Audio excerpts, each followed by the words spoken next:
A year ago today, the police, the authorities, the powers that would rule us. What's the word? Addressed my house. They, if you weren't listening to my diatribe last year, this time on the 16th of October, you wouldn't have heard me talk about this, perhaps. But it was an unusual morning, actually. At that time, I was walking Alexander for about an hour every morning. I would take him out about 8 o'clock, there or thereabouts, maybe 8:30, after dropping his brother off to school. And on this morning, for some reason, I was compelled to go early, about 7 o'clock. Yeah, I decided to go out and take Alexander to. We walked onto a local golf course that's about a half a mile from my house. And because it was super misty that morning, they couldn't open the golf course, and I knew that from experience. And so he and I wandered around the golf course, just playing in the sand pits. I mean, what do they call them? Bunkers. Playing in the river. Excuse me, I'm just doing this on the fly. I'm in between a bit of work at the moment on the farm here in Scotland, on this small holding. Anyway, we were collecting golf balls what we found in the various copses. Excuse me. Something's got my throat. It was 11:33 when I sat down to make this video, so I knew it was I look at the numbers nowadays, and I thought, yeah, that's a sign I should definitely make this video. I was in two minds as to whether to do this, but when I saw the clock time, I thought, yeah, maybe I should. Anyway, so we collected about 20 balls, 20 golf balls, and so I'd laden my pockets full of golf balls, and after a good long time out there, I decided we'd had enough and we were going to go home. So I hop over the fence onto the road, and I walked just a few paces, and I noticed this little green Astra with 3 policemen in it, and that was interesting. So I thought to myself, oh gosh, they're probably going to do some kind of raid. And just a few minutes later, a minute later, so they come driving past, but right behind a white police van laden with blokes. And so I thought, yep, they're definitely going to do some kind of raid on probably illegal immigrants or something of that sort. But what was interesting was that what I noted was that the unmarked police car guys, they were like, one in the passenger seat went past me like this. He covered his face. I thought, you dodgy bastard, why are you covering your face? But I didn't think anything more of it until later in the day. And then walk the half mile back to my house, and as I'm sort of approaching my house, I see that white van up the adjacent road near me. So I think, gosh, they've gone to a house nearby. Again, I just discard it and carry on walking. It's only about 5 houses up the road, along the road to my house. And as I walk onto my property, so I see this same white van and another car. I can't remember if it was the green car, but drive up to my house and pull up, and guys piling out of the car, and I'm watching this and almost like remote viewing, thinking, gosh, why are these guys coming to my place? And the guy walks onto my property and says, hey, Dave, I've got a warrant to search your property under Misuse of Drugs Act that you have been selling, or I can't remember exactly what he said, but selling drugs. I'm like, what? I didn't, I couldn't, it just still didn't really make any sense to me. But I realized then that they were after my little growth of weed that I had in my garden. You know, I had 5 plants that I was growing in my garden, and they presented me with a warrant and said, we've got a warrant to search everything and all this and that. I said, I went through the, I don't recognize your warrant, and one of them then walks past me, knocks on the door, and Andrea opens the door and says, what's this all about? So I'm like, honey, just close the door. She's like, please pass me my child.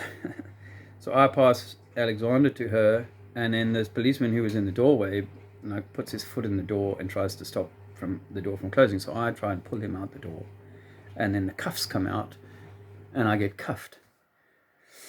So later on, for my little action of trying to stop the policeman from going in, they charged me with hindering a police investigation. So now they just storm into the house. Maybe about 8 of them come into the house, and they say, so where's the weed? And so I'm like, well, I'm not trying to hide it. I've got some spread on the table in the kitchen because I just started harvesting some of the buds, because we're October, and harvest needs to be done by November because it's all outdoors and getting colder and colder. So it's on the table, and and then there's plants in the garden. So to cut a long story short, I get taken down to the police station, and I give them a right old revving in the police van on the way down, just about how wrong it all is, that cannabis is. And they're like, you're dealing. Well, I'm like, well, I'm not dealing, and you won't find any scales or anything, any of that kind of bags, or anything that shows that kind of thing. In fact, I didn't really have any sort of weed other than the stuff that I was harvesting. So they banged me up in the cell for the day, and kept Andrea and Alexander and my niece hostage in a bedroom while they ransacked the entire house looking for their much vaunted evidence. They interviewed me, and then that interview was sent off to the Crown Prosecution Service, and they decreed that there was no evidence of any dealing and that I wasn't to be charged for that. I had to agree to letting them steal my cannabis, all my leaf and buds and everything. So they ripped that all up and took it from me. And as I say, they cautioned me for having interfered with. Do you want to join this conversation, honey? Having interfered with their right to come and ransack our house, invade our home and our privacy. There are. Hey, there's the other. Use the washing on the dryer. It's a bit cold here. This is my co-conspirator, the other criminal in the dastardly case of having grown some plants, some weeds actually. Is Alexander awake? He's awake, and he's told me he's just had a wee. So I may need to go and just tend to that, and I'll be back. Okay. Anyway, so that was like a massive event for us because it's not like it really undermines your sense of security, and just with a piece of paper and some obviously ill-gotten evidence. Now we've theorized, because I've never really questioned anybody about this, but we theorized that the neighbor's kid came and stole some buds because 5 or 6 tops were missing at one point, and I didn't give it too much thought. But afterwards, that and the policeman covering his face made me think of an incident where someone had visited next door. And I thought that the kid had tried to dry the weed at home, and his mom had found it, and then obviously he'd gone, well, yeah, Dave gave that or sold it to me or whatever. So I think that's how that all transpired. Sorry, I'm smiling because you said I'm theorizing, and you give people a hard time about their gravity theory all the time. Just made me smile. Right, yes. Yeah. But we have no evidence of that, so that is no hardline evidence other than he stopped, like, because I'd tried to be friends with him. He was 23-year-old kid, but he stopped like chatting to me after that. And what do you use as what do you say to people when you have no observational evidence, or you have no first person evidence? Anyway.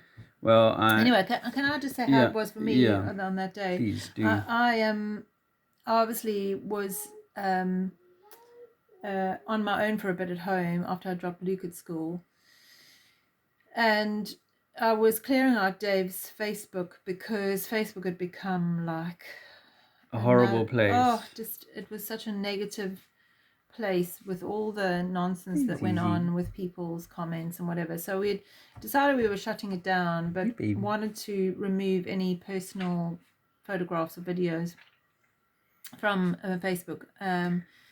And because the trolls were looking to make trouble. It was a place where people could go and sort of take your photographs and stuff, because none of it's, let's face it, Facebook, you use it, but it's not yours. It's owned by Facebook, so whatever you do on there, you're doing under their direction, really, and their ownership. So we decided to shut it down. I had shut mine down a while back, and I was spending some time just downloading some of the photographs onto the computer, and it's sort of having a memory lane kind of experience, and feeling completely consumed by love and gratitude for my family and the experiences we've had. In the bag. All the bricks are in the bag.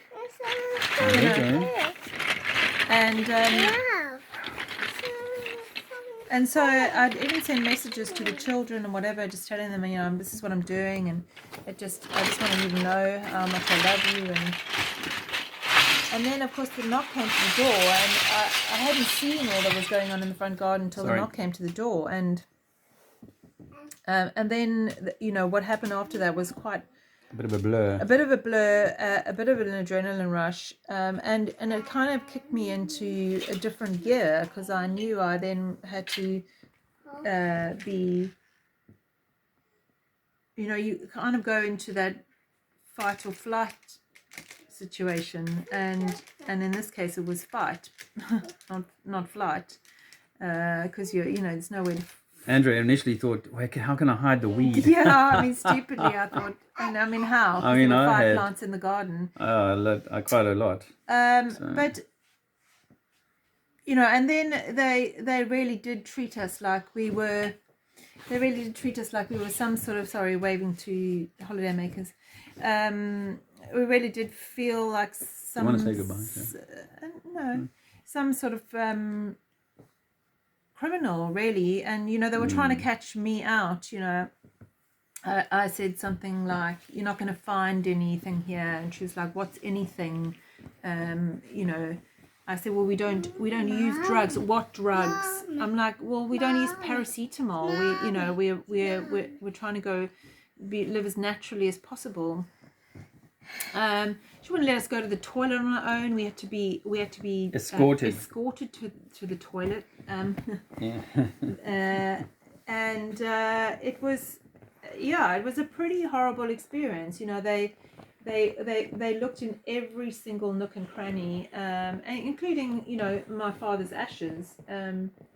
I knew that because it had been disrupted, and they left thinking they'd scored this big bust. Certainly for our local area, and then of course as a consequence, Dave, was they didn't charge him for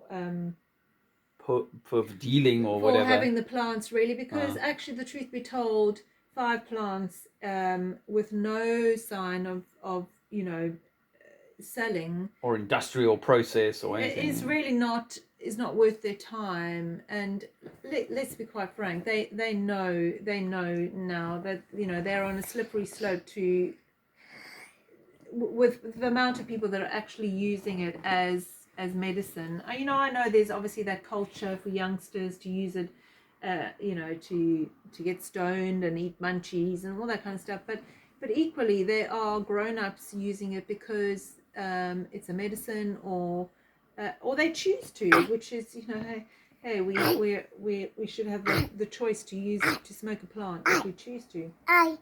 So there wasn't really enough in it for them, and they got away with charging Dave with some sort of resisting arrest kind of nonsense. But obviously we've had a year. We've had a year to reflect and be without weed. Be without weed, and actually I'm grateful for the experience. I'm grateful that it happened. It gave us an opportunity to do some healing, to take our power back, to feel some emotions attached to the system. I mean, for days and weeks and months afterwards, I'd see a police car or a policeman, and I'd actually feel physically sick.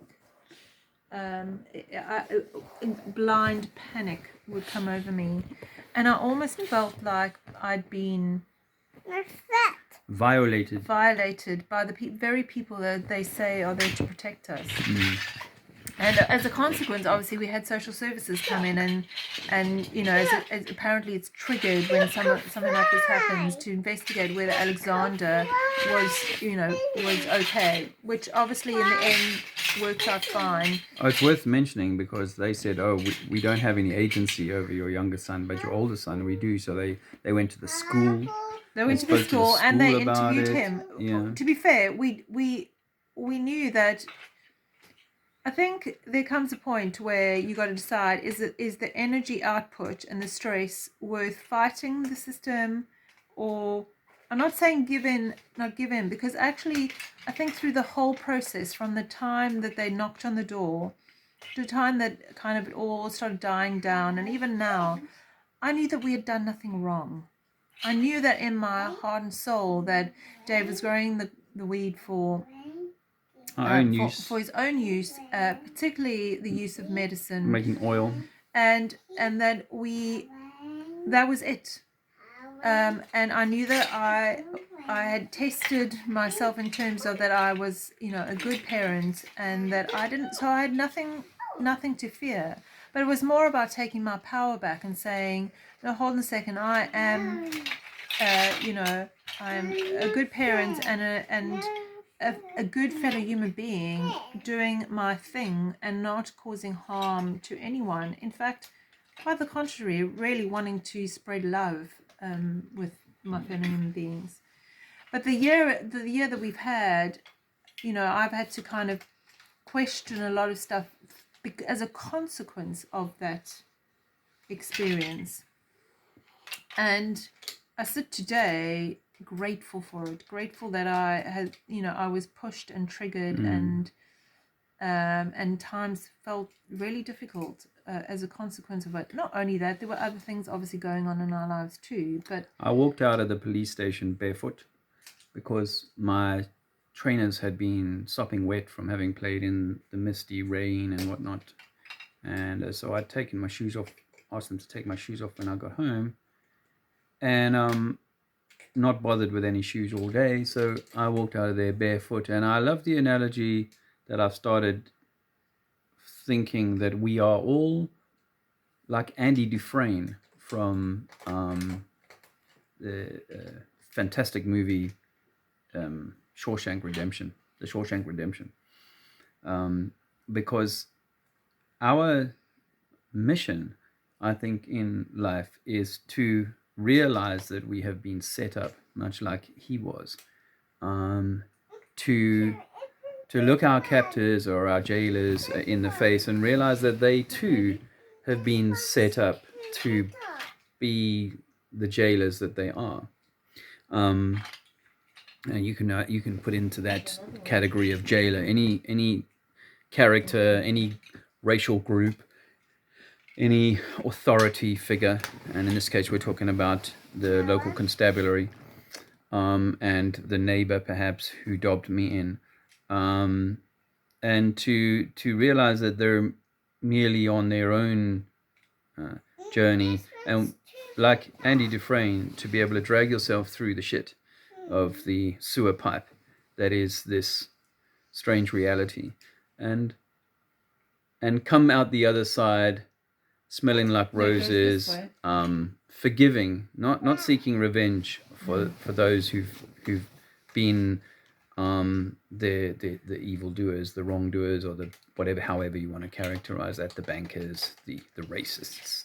Can I just say something with regard to that point? I think for me, when I used to see the police on the road, and I even saw some of them that were in our house, because obviously they were there for a long period of time, and I had them guarding me. So I have actually seen the actual people, and we one who put the cuffs on me came by when I was barefoot with Alexander, and when we had the followed barefoot up the complaint. Child's complaint, and they knocked at our door, and actually that was a really good moment, because we looked him in the eye, and he could see that we were just parents doing our thing, and they went away, and so that was quite a healing experience as well. But I would see people that faces that I recognize, but because obviously they're on the streets, and okay, baby, mommy. I would see them generally, and like I said in the beginning, I'd have blind panic, or I'd feel really sick, because it's almost like seeing a perpetrator.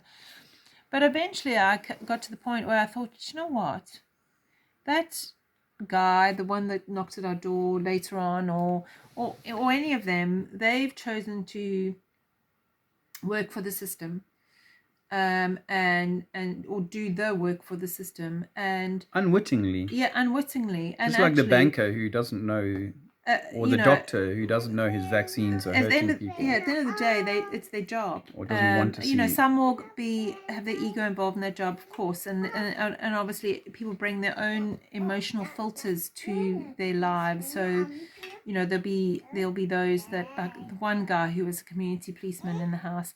He'd been taking photographs of the jars of what turns out to be leaf, which has no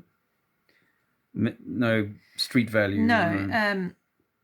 And when he was talking to the other police officer in the house, he was almost like, proud of the fact that he had taken drooling over what they thought was a huge haul of weed. But at the end of the day, that was just him doing his job, and him getting, experiencing whatever his emotional filters are. And so I think, sorry, to go back to what Dave was saying about forgive, I got to the point where I realized they were just people doing their job, and that actually I just needed to forgive them for that, or have compassion for the fact that they were just doing their job. And that was how I was able to release that panic and that anger that I had towards them. So I think the lesson of the Shawshank Redemption is that if you stay either entrapped in the system, entrapped in a or you go along with this idea that, yes, I am a criminal, I am, you identify with how the system has tried to characterize you, then you will remain incarcerated. But Andy Dufresne, despite all of that being set up for the murder, I think I want to go back and watch that movie, but the last little while I've been seeing so many parallels between that story and our story. And I encourage you to think on that. I think the value for us a year after the police stormed in through our house, and changed things for me, because I had to go without weed, or I bummed some weed off someone, or bought a bit. I spent a bit of money at the beginning where I didn't really have money to spend on it. Brought me into contact with other situations that wouldn't have happened. all of this has been a lesson for me and for us, and and a and it's forced me to face this idea that actually, those that are in the system are unwittingly, doing the bidding of the jail, the prison system, and in various capacities. And we, on the other hand, are either buying into it and remaining imprisoned in our minds, or we're learning to see them and love, well, forgive them. It's a bit like the dark and the Forgive light it. again, isn't it? It's a bit like, that the few videos back that you did where, you almost need to embrace the darkness. I don't like to think of the system as this big dark evil thing. I think that there are, it's a spectrum, and but it's about detaching yourself from it, and that's not just, you don't just go, I'm just not gonna, But it's here to Well, I'm teach us just- lessons. yeah, and exactly. That's I'm not gonna, really what we got to take from I that. think the duality, that dark time was definitely a place of growth for Dave and I, and is part of the yellow brick road for us, really, and Yeah. has brought us to this point, because actually what it did is, for a time, it's like, we really don't want to be living here anymore in this built up area where, because I'd hear sirens and they would make my skin crawl for a while, and so it was also a push to go, let's find something different, something where we're not so intertwined with the system.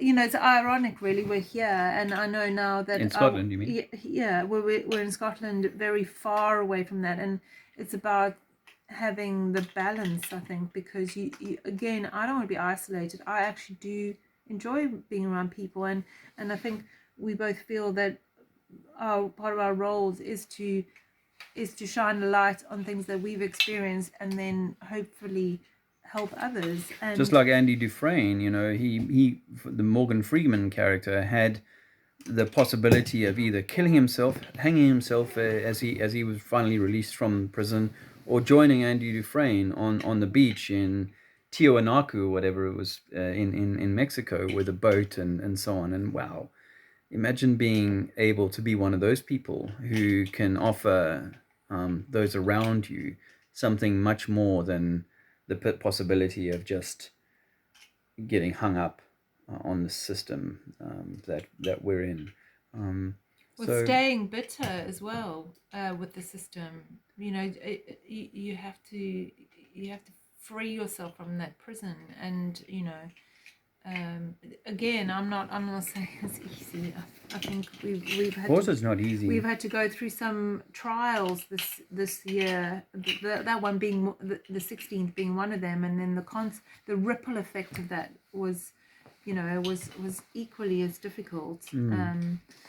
But it's meant to be. It's meant to be hard. Otherwise, this is why the majority of people just stay in the prison. But it's meant to be hard. Otherwise, you won't have done all the work of the forgiveness. Oh wow! You made a tower or a tree.